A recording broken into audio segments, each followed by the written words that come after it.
guys, may sinaing tayo na kamote para ipares natin sa kinilaw na dilis.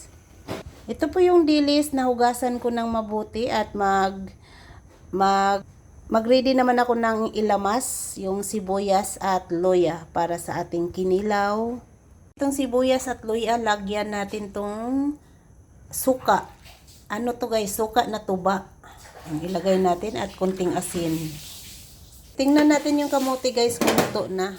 Ayan, luto na guys. Ready to eat na ito. Ayan na guys yung kamote. Napakadilaw oh. Ang sarap nito sa kinilaw na dilis. Yan guys, lalagay na tayo dito sa ating kinilaw. Hindi ko na kukunan ng ulo. Ayan.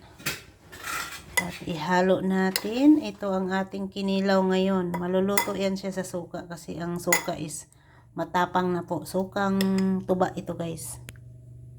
Ito na guys yung kinilaw na dilis. Ayan. At ito naman ang kamote. Ito ang perfect na partner guys. Kamote at kinilaw. Ayan guys, ang kinilaw na dilis at mayroon tayong kamote. Breakfast po tayo guys, kamote at kinilaw. Ito pala is gawin namin na ginamos.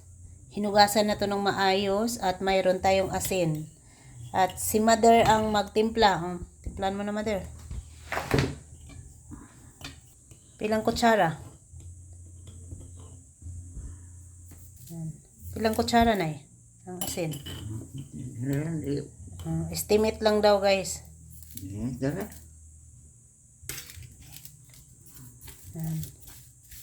Dalawang kutsara nilagay na asin tapos ihalo ng husto. Ganito ang paggawa ng ginamos.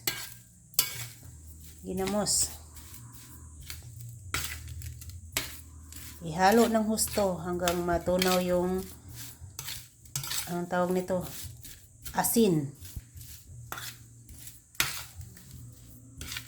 Yan guys, nahalo na ng husto, ilalagay na dito sa lagyanan ang ginamos.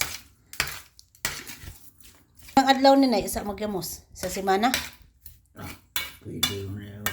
Kanon pagkaugma. Kanon pagkaugma, di pa kaluto, gi.